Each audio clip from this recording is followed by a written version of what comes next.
saya akan memaparkan hukum menurut pembagiannya. Sebelumnya perkenalkan, nama saya Mima Agustini. Saya akan menjelaskan hukum menurut pembagiannya, yaitu menurut sumbernya. Nah, walaupun hukum itu luas sekali sehingga tidak seorang pun dapat membuat definisi singkat yang meliputi segalanya, namun dapat juga hukum itu dibagi dalam beberapa golongan hukum menurut beberapa asas pembagian, yaitu sebagai berikut. Menurut sumbernya, hukum dapat dibagi dalam hukum undang-undang, yaitu hukum yang tercantum dalam peraturan perundang-undangan. Contoh hukum 1, hukum tertulis yang dikodifisikan, contohnya Kitab Undang-Undang Hukum Pidana atau KUHP, Kitab Undang-Undang Hukum Perdata atau KUHPDT, Kitab Undang-Undang Hukum Dagang atau KUHD. Hukum tertulis yang tidak dikodifisikan, contohnya itu undang-undang atau disebut UU, peraturan pemerintah atau disebut PP, keputusan presiden atau disebut Kepres. Contohnya Undang-Undang Nomor 36 tahun 2009 tentang kesehatan. Nah, yang B, hukum kebiasaan atau adat, yaitu hukum yang terletak di dalam peraturan kebiasaan atau disebut dengan adat. Contohnya, hukum adat itu sesuai dengan namanya karena adat istiadat yang diterima sebagai konsekuensi yang diakui oleh masyarakat tanpa harus menjadi adopsi formal. Mereka ada secara paralel dengan sistem hukum formal, sering meskipun ada kecenderungan untuk mengenali mereka secara formal. Contohnya sistem hukum adat Afrika. Untuk alasan apapun, hukum adat terus diterapkan jauh dari pengadilan formal yang ditetapkan para pemukim. Banyak sistem sekarang diakui sebagai sumber hukum yang sah di samping kerangka kerja yang diimpor. 2.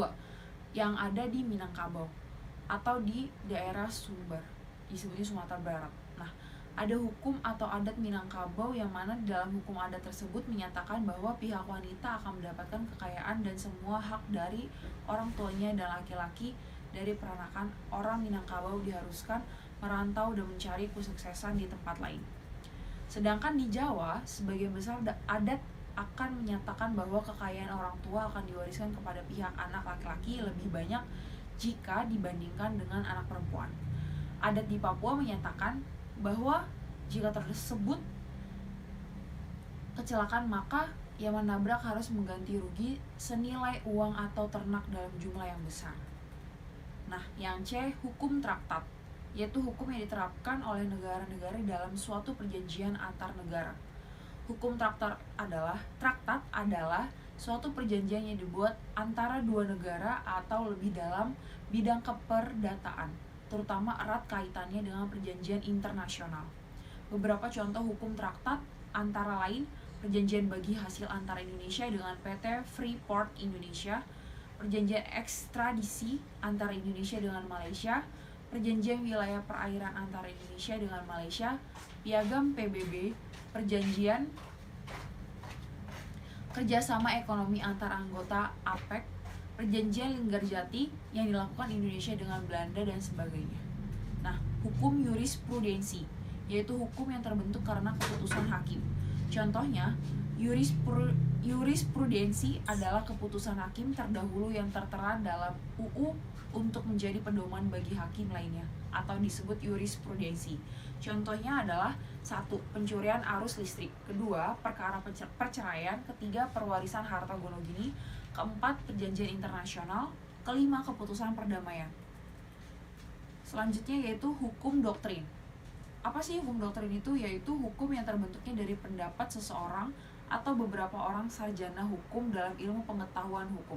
Contohnya, pengertian doktrin adalah ajaran dalam ilmu atau bidang tertentu seperti politik, agama oleh seseorang atau sekelompok orang untuk mencapai tujuan tertentu. Contohnya, doktrin Islam liberal di Indonesia, doktrin Monroe di Amerika Serikat. Doktrin dapat pula diartikan sebagai pendirian dari sekelompok ahli atau golongan tertentu dalam bidang tertentu seperti politik, agama, ilmu pengetahuan, tata negara yang tersistem untuk menyusun, mengubah, atau memperbaiki suatu kebijakan. Doktrin dapat bersifat positif, tetapi tidak jarang bersifat negatif. Hal ini dipengaruhi oleh cakupan dan tujuan dari doktrin tersebut. Umumnya, doktrin digunakan oleh sekelompok orang untuk mencapai tujuan kelompok tersebut tanpa. Hai, Saima Sarinita, NIM saya 19716500071. 3. Menurut tempat berlakunya, hukum dapat dibagi dalam A. Hukum nasional, yaitu hukum yang berlaku dalam suatu negara. B. Hukum internasional, yaitu hukum yang mengatur hubungan hukum dalam dunia internasional. C.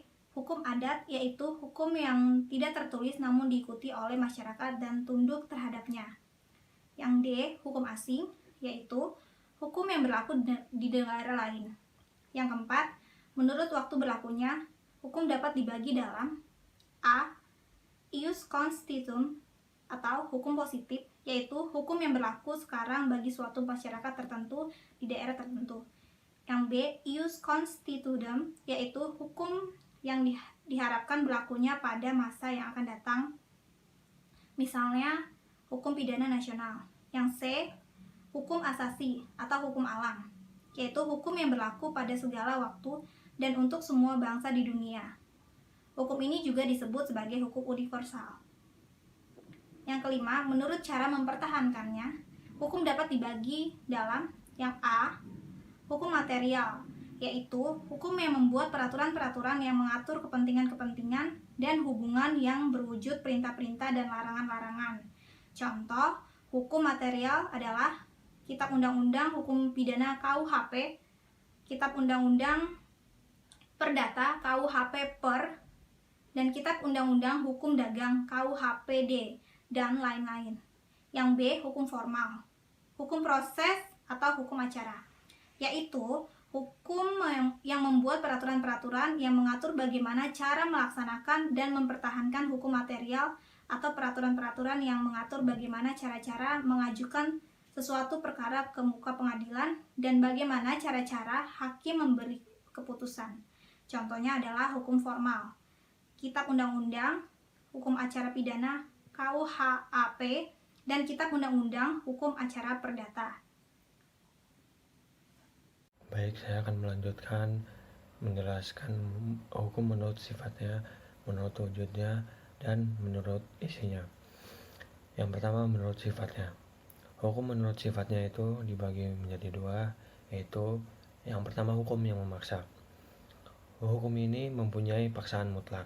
Artinya, kaidah hukum ini berisi ketentuan hukum dalam situasi apapun tidak dapat dikesampingkan melalui perjanjian para pihak. Ketentuan ini berlaku kepada masyarakat yang melakukan pelanggaran hukum.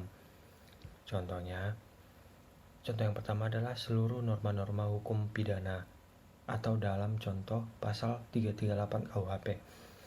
Yang kedua, apabila seorang guru sekolah dasar akan mengadakan pungutan, maka ia tidak boleh melanggar peraturan undang-undang yang mengatur tentang PNS, pendidikan, korupsi, dan sebagainya.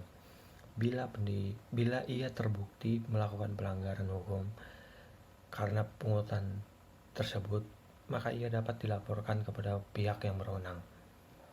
Terus, yang kedua itu hukum yang mengatur, yaitu hukum yang dapat dikesampingkan apabila para pihak yang bersangkutan telah membuat peraturan sendiri. Artinya, karena kedua belah pihak memiliki perjanjian tersendiri di luar aturan hukum, maka hukum yang ada tidak digunakan, tetapi terjadinya kesepakatan kedua belah pihak dalam sebuah perjanjian. Contoh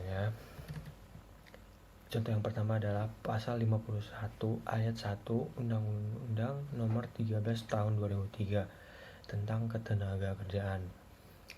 Mengenai pembuatan perjanjian kerja bisa tertulis dan tidak tertulis. Dikategorikan sebagai pasal yang sifatnya mengatur karena tidak harus atau wajib perjanjian kerja itu dalam bentuk tertulis, dapat juga lisan. Tidak ada sanksi bagi mereka yang membuat perjanjian secara lisan, sehingga perjanjian kerja dalam bentuk tertulis bukanlah hal yang imperatif atau memaksa. Terus contoh kedua, setiap warga negara berhak untuk mengemukakan pendapat apabila seseorang berada di dalam forum, maka ia dapat mengeluarkan pendapatnya atau tidak sama sekali. Terus yang ketujuh, hukum menurut wujudnya, yaitu dibagi menjadi dua, Yang pertama, hukum objektif, yaitu hukum di suatu negara berlaku umum. Contohnya, hukum perdata, hukum pidana, dan hukum dagang. Terus yang kedua, hukum subjektif, yaitu hukum yang timbul dari hukum objektif dan berlaku kepada orang tertentu atau lebih. Contohnya, wan prestasi atau cedera janji terhadap perjanjian sewa-menyewa dalam hukum perdata. Lalu yang terakhir, hukum menurut isinya. Hukum menurut isinya dapat dibagi menjadi dua, hukum privat dan hukum publik. Hukum privat yaitu hukum yang mengatur hubungan antara orang yang satu dan yang lain dengan menitik beratkan kepada kepentingan perseorangan. Contohnya,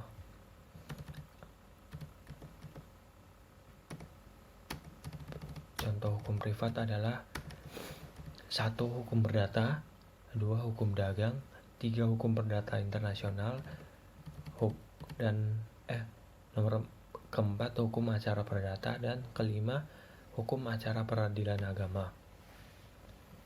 Terus hukum publik, yaitu hukum yang mengatur hubungan antara negara dengan alat kelengkapannya atau hubungan antara negara dengan warga negara.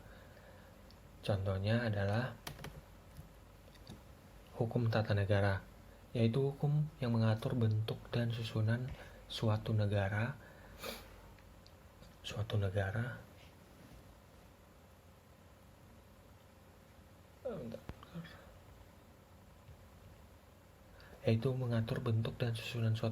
serta hubungan kekuasaan antara alat-alat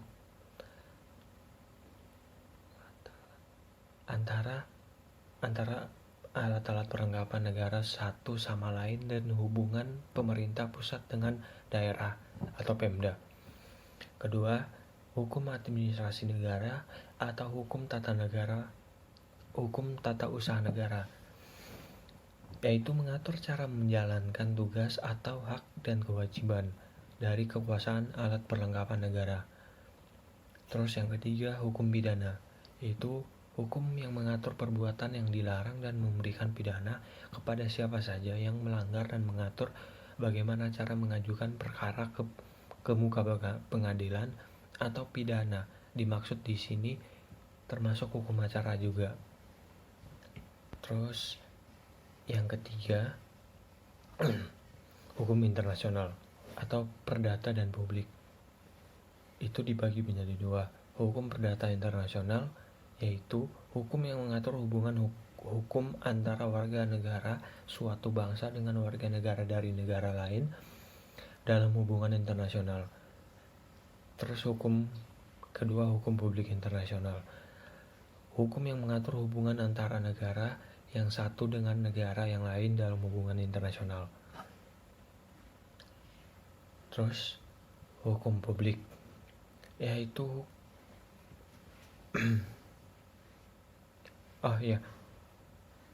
maaf, itu yang terakhir. Cuman itu. Terima kasih.